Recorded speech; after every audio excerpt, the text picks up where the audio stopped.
Hello, everybody. This is Ward Bryson coming to you out of Health Education at the Athens City County Health Department.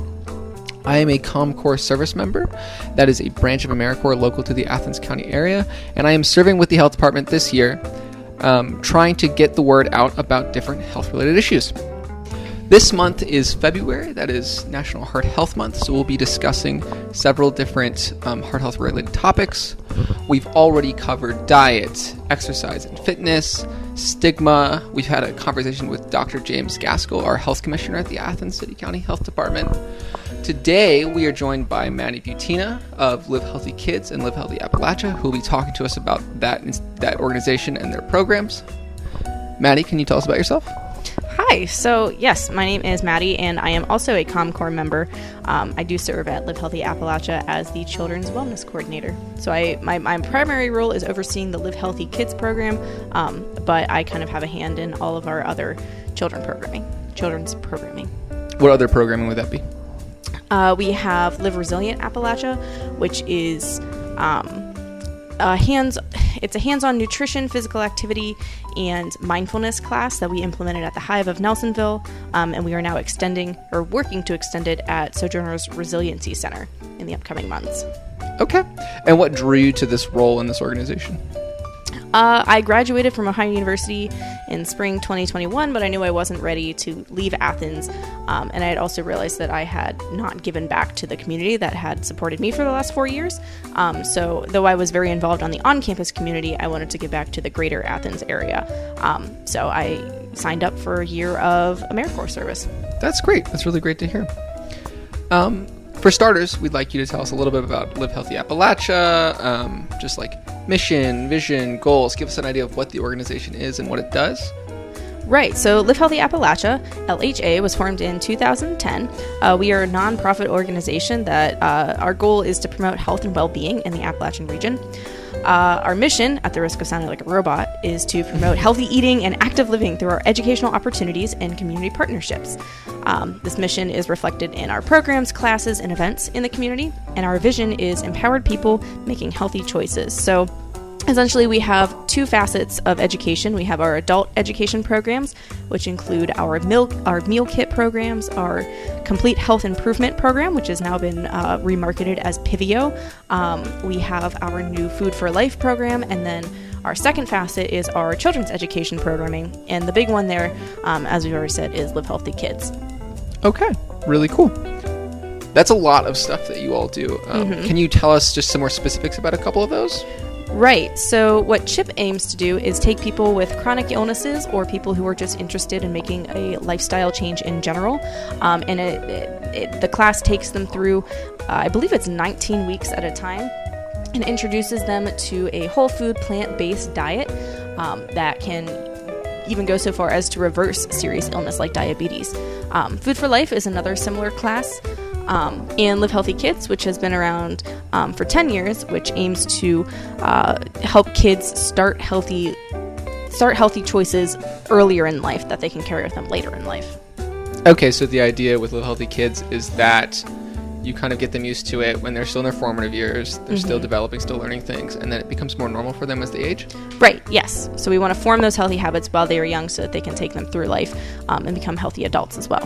We offer a lot of classes that are centered around whole food, plant-based diets. We do cooking programs and some physical education programs. So we joke that 90% of our programming is about food and that 10% is physical activity, but we believe that it all culminates in a healthy lifestyle, and it's all important.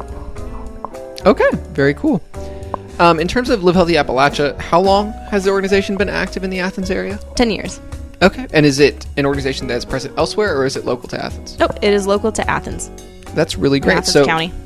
Would you say it's kind of tailored to the area? Yes, absolutely. We have Appalachia in our name. That is true. I should have picked that up.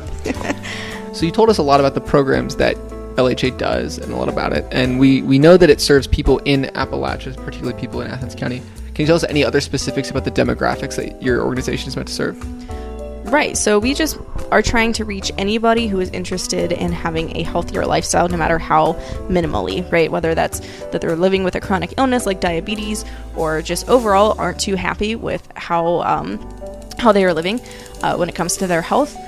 those programs reach people where they are, right? No matter how minute the change that they are willing to make, we meet them exactly where they are to make those changes. With our children's education programming, we reach a wider breadth of kids. So, for example, with Live Healthy Kids, we go into second grade classrooms. Traditionally, it has been every second grade classroom in Athens County. So we are seeing kids with all sorts of backgrounds, all sorts of education levels on nutrition, and we kind of have a blanket program that suits all of them. Okay, that's really great. We actually had Dr. Gaskell on here. He's our health commissioner.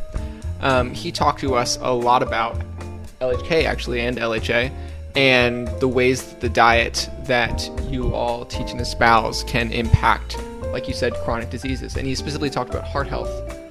Could you give our listeners a refresher on what you know about that area? Right. So Live Healthy Appalachia promotes a whole food plant-based diet. And so what that means is it's exactly what the name is, but a whole food is a food that has not been altered from its original state in terms of chemical additives. So a whole food is something that has not had chemicals, preservatives, dyes, added sugar, added salt to it. So I like to have the example that if I go outside and I have a potato that's growing in the ground and I pick up that potato and maybe I wash off some of that dirt and I put it in a pot of boiling water and I soften it and I add a little bit of salt to it and I eat it, that is still a whole food. Whereas if I take that potato and I take it to a food processing plant and they chop it up super, super tiny, they add some preservatives to it to make it stay fresher on the shelf longer, and then they deep fry it in salted oil, right? And then that potato has become a potato chip. Through that processing, all of those good nutrients and all those good vitamins have been taken out of the potato. So that is what makes it a processed food. We have studies showing that a whole food plant-based diet is the healthiest way to live. So whenever it comes to heart health specifically, we can see that a whole food plant-based diet touches all of our health, but in particular our heart health too.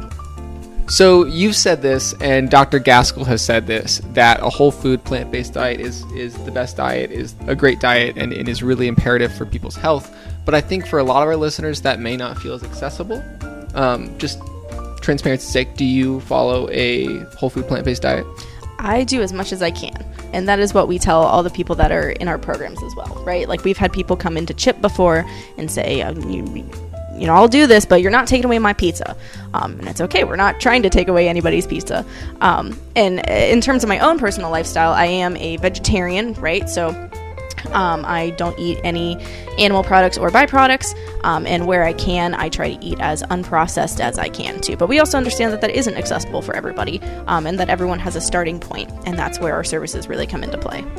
See, and I think that is the key thing, what you said, and Dr. Gaskell said this too, like he does not follow that diet himself. He eats meat on occasions, and he avoids red meat overall, and he does all these like small steps, and I think that's really the key thing, is when we're talking diet and what you're trying to impart, like you said, is that you can do this piecemeal, and you can do as much as you can, and then maybe at some point you can do more.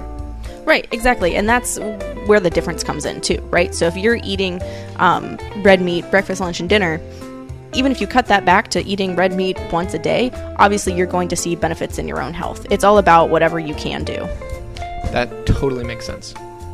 So I'd like to actually circle back. We mentioned LHK briefly, but that is specifically your role. What is your position title again? So I am the Children's Wellness Coordinator. Okay. And so that means you are in charge of LHK? I am in charge of coordinating LHK. Okay. So I do all the day-to-day logistics. Gotcha.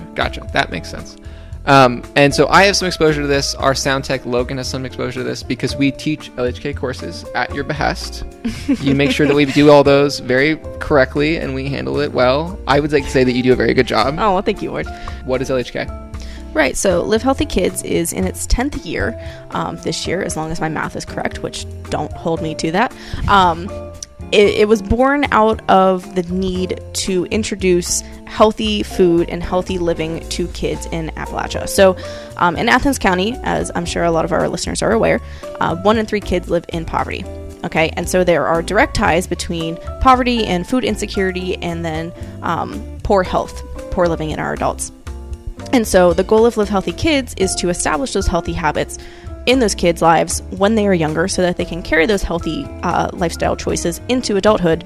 And as a result, hopefully we can see lower lower health issues down the line. So Live Healthy Kids in a normal year has reached up to 600 kids a year. I believe it's about 400 kids normally. We have the potential to be in 22 classrooms, and that is every second grade classroom in Athens County. And it is a 22-week curriculum. So each lesson lasts for about an hour a week, and we go in and it's hands-on cooking, nutrition, and physical activity. The first 10 lessons are centered around what the food groups are, the importance of eating breakfast, what foods contain which vitamins, the differences between a whole food and a processed food. And then the final 10 lessons, or the final 12 lessons rather, are taking a trip around the world. So the kids are learning about different cuisines of other cultures and how those healthy meals can impact their life. The biggest goal of Live Healthy Kids is just to get kids trying new food, right? Studies have shown that a food needs to be on someone's plate between 8 to 15 times before that food actually makes it from the plate into somebody's mouth and then they eat it. So Live Healthy Kids repeatedly exposes kids to the same healthy foods over and over and over, with the hope that even if they're not willing to try it in the first couple of lessons, by the conclusion of the program, not only will they have tried it, but they like it and they are willing to try it again. Okay, that's really interesting. So it kind of plays on child psychology to just, brute force, show this kid, say bananas, over and over and over. They eat it. They like it. Is the hope that they kind of go home and they tell their parents? Right, yeah, so kind of. I wouldn't say necessarily that it's brute force, because we do have something called the just try it rule. And we really want to emphasize that food is not a punishment, and food is meant to be enjoyed, right? So if there's a kid who, maybe they have tried, use the example of bananas, maybe they've tried bananas before and they don't like them and they know they don't like them and they're not willing to try it and Live Healthy Kids, that's okay. But the just try it rule promotes the idea that, just I tell my kids, take a tiny, eensy little bit, take a little bite, and then if you don't like it, you don't have to try it ever again. But even just by getting that taste in their mouth, it opens up the possibility down the line of them eating it even more willingly. Okay. So we also do want the kids, obviously, to go home and share Live Healthy Kids with their parents. We post recipes on our Live Healthy Kids Facebook page that hopefully the parents are able to see, and then the kids will come home and they'll talk about Live Healthy Kids, and then maybe they'll make a Lebanese salada.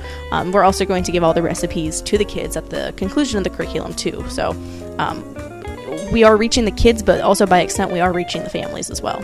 Okay, that's really great. Because not only can that drive some sort of change to a healthier lifestyle in the kids and in the kids down the line, but maybe mom and dad are like, oh, I also like a Lebanese salada. Maybe that is life-changing for me. I'm kind of curious, and I know you just started this role this year with this AmeriCorps service term. Can you tell us a little bit about the changes in this year, which is still ongoing in COVID, to what LHK was like pre-COVID? Right, so that's a really good question. As I said before, Live Healthy Kids has reached up to 600 students a year. Because of COVID, we have had to scale that way back. So right now we are in 2 schools. We are in Amesville Elementary School and we are in Nelsonville York Elementary School. We are in 7 classrooms, reaching about 100 children. Live Healthy Kids isn't the most sanitary program in a good year, right? A cooking class for 8-year-olds is not the cleanliest program, but we've really had to adapt what we can do while remaining conscious to COVID guidelines. All of our facilitators wear KN95 masks, and up until the CDC just recently changing their mask guidelines, all the kids were wearing masks as well, up until the eating portion. A lot of Live Healthy Kids, a lot of the curriculum includes kids actually preparing food. So they learn how to use a knife and they learn how to chop their own cucumbers and chop their own apples, and then they eat it. The curriculum is written so that kids are divided into groups. Say there's one group of kids that is chopping the apples and another group of kids that's chopping the cucumbers, and at the end they kind of get mixed together. We have modified the curriculum so that children are only preparing what they are eating, right? So they are not touching each other's food. We are trying to limit the amount of time that facilitators and kids are in the classroom while they are unmasked. We're doing as much as we can to modify the program while keeping it safe, while still remaining true to the goal of the program, which is to get kids trying new healthy foods. Okay. I am also curious. We talked about COVID safety just now. Mm-hmm. You did mention knives. What kind of knife safety goes into going into a full class of second graders and having them cut things with kitchen knives? Right. So honestly, one of my favorite parts of my job is telling people that I teach 8-year-olds how to use kitchen knives, just because I like seeing the reaction on people's faces. But yeah, so it's in lesson 4 of our curriculum. Lesson 1 is hand washing, right? Because that's the best. The first thing that you need to do before you start eating anything or preparing anybody's food is learning how to wash your hands. And then in the following lessons, we learn about vitamins, we learn about the difference between whole and processed foods, and lesson 4 is knife skills. That's our cooking skills class. And so we have lots of rules for the knives, including that no child is allowed to pick up and use a knife, like a real knife, unless a facilitator, or as we call them, a food educator, is standing directly beside or behind them, ready to guide them. We also use a lot of plastic knives. The kids can be supervised with those, but less stringently, right? Because they have less chance of hurting themselves. We have so many rules, and the kids take it very seriously too, because they know how dangerous knives can be. That's something that's just kind of inherently known by kids. They're not allowed to touch the blade. They're not allowed to just hand the knife to their friends. They have to put it down on the cutting mat and then slide the cutting mat across the table. So we have a lot of rules in place for a reason. And obviously they work. Like I said, the kids take it very seriously, but we also give a knife demo before anybody picks up a knife. We show them how to use a bear claw, which is basically in your non-dominant hand, the one that you are holding the food with. You tuck your thumb in across your palm and then curl your other fingers over. And I am showing Ward right now, but Ward cannot portray this through podcast form. But basically, it's just a really safe and easy maneuver for kids to be able to do whenever they are learning to cut, right? Because they're still developing their fine motor skills, but we still want them to have a part in preparing food, because if they are willing to and like preparing their own food, they have more of an investment in it, and they're more likely to make healthier choices. Okay. So you've talked about how knives are a little bit scary. Mm-hmm. And you talked about how kids find a lot of these foods to be gross or kind of off-putting or kind of intimidating. Mm-hmm. Do the kids like your program? Oh, absolutely.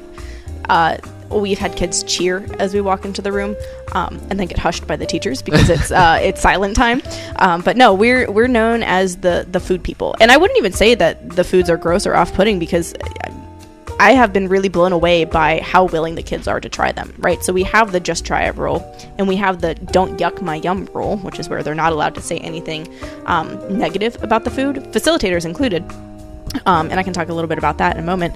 But yeah, I've been really blown away by how willing they are to try things, even if it's just a bite, even if they throw the rest of the plate away, or compost it, because we don't have any food waste at Live Healthy Kids. Yeah, the kids absolutely love it. It's really cool to be the person that they are excited to see when you walk into the classroom. That's great. So you mentioned the don't yuck my yum rule. Mm-hmm. Well, can you just walk us through that? Right. So I've talked a little bit about the just try it rule.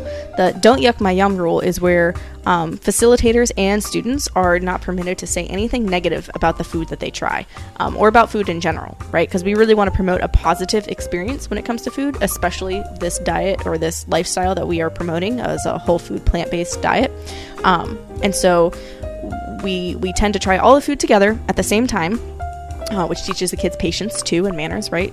People don't eat until everyone is served. And then I ask them to tell me something they notice about the taste or the texture of the food. And it can be something like, oh, I love this, or I love grapes, or this grape is juicy. Basically, they just are not permitted to say, I hate this. This is gross. This is disgusting. And I tell them it's because if you have a friend that really, really likes something and they're really enjoying this apple, right? And then you try the apple and you hate it and you say that you hate it, how is that going to make your friend feel? But also, like I said, it just promotes a culture of positivity when it comes to food and trying new food. So they're not obviously told to lie and say that they like something. But if they don't, they can comment on the texture of the whatever it is in their mouth. They can comment on the color of it, the flavor, if it's sour, if it's sweet. And like I said, it promotes more positivity or even just neutrality when it comes to food. That's an interesting approach, and it's really appealing to me that you're not demanding a positive response. You're just even like, well, if they can be neutral about it, that's good enough for us. Right, like the biggest goal is just getting kids to try new foods, whatever that looks like, whatever their opinions are after they try it. Every little step counts. Okay. And speaking of how the kids react to the food, is there anything that comes to mind when I ask you about memories that might give you like hope about the program, or anything that comes to mind just positively about your personal experiences with LHK? Well, I definitely know that we are making an impact because we have qualitative and quantitative data to show that Live Healthy Kids works, right? We give out surveys at the beginning and the end that show that whereas at the beginning kids might not be familiar with all these great whole foods, by the end, not only are they familiar with it, they enjoy it. Anecdotally, I know we're making a difference. I walked into a classroom a couple weeks ago and this little girl was so excited to show me her blue sloth. And she said, "Guess what I named it?" And I said, "What?" And she goes, "Blueberry from Live Healthy Kids." So obviously that is not groundbreaking, but it makes me feel really good as a food educator, as a facilitator, to see that the kids are thinking about Live Healthy Kids, they're thinking about healthy foods, and that they really love and enjoy when we come in. Is the full name Blueberry from Live Healthy Kids? Yes, I believe it is. That is an amazing name for a stuffed sloth. Yes. Okay. Mm-hmm. On that note, I think we are going to be ending this podcast for the day. Thank you so much, Maddi, for coming on to speak with us. Yeah, thank you so much for having me. It was really great to learn about LHA and LHK and sloths named Blueberry from Live Healthy Kids. And we would love to have you back sometime to talk about anything else. Absolutely. I love Live Healthy Kids. I love Live Healthy Appalachia. So any chance I get to talk about it, I'm there. Okay. This is Ward signing off from the Athens City County Health Department. Thank you to all of you for tuning in, and stay heart healthy.